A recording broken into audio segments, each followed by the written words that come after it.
Get updates from the House of Representatives from Mobile Journal, Arles de los Santos. Arles, ano nangyari dyan? Meron bang nangyaring shake-up o wala? Magandang tanghali, Bok, no? Hapon rather.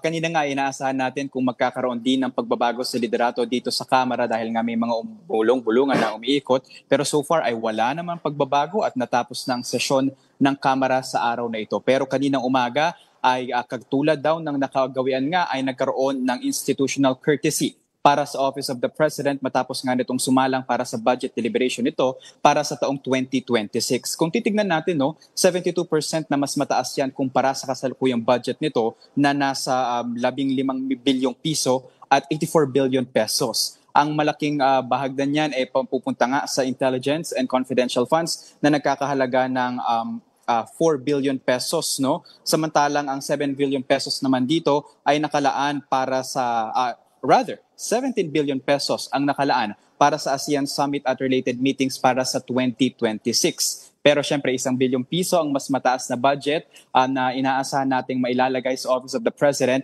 para sa local and foreign trips ni Pangulong Ferdinand Marcos Jr. Kanina ay nagkaroon ng botohan ang mga kasama ng Kamara kung saan nga 56 ang affirmative at 5 naman ang negative votes, dahilan para mag-proceed nga para sa termination ng budget deliberation ng Kamara para sa Office of the President.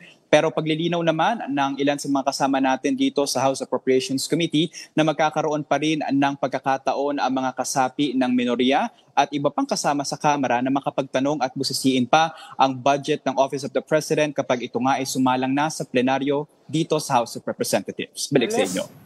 Arles, wala bang nagtanong tungkol sa letter ni E.S. Bersamin last Saturday? Medyo unprecedented yun. In my 4 decades in politics, ngayon lang ako nakakita ng ganong klaseng statement from Malacanang, address to the Congress, saying na huwag niyong ibigay sa amin, huwag niyong ipasa sa amin yung corruption niyo.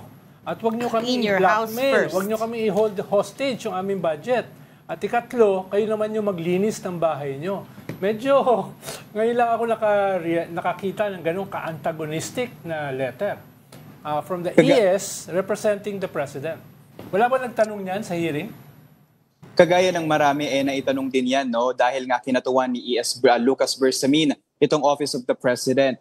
Tinanong yan ni Minority Leader Libanan kung saan nga binigyan din naman ni ES Bersamin na hindi naman daw ito para pag-awayin o pagsabungin ang Kamara at ang Office of the President. Ito lamang daw ay para bigyang diin ang separation ng power ng Kamara at ng Office of the President at hindi raw talaga ito para magkaroon ng dibisyon sa dalawang sangay ng ating pamahalaan.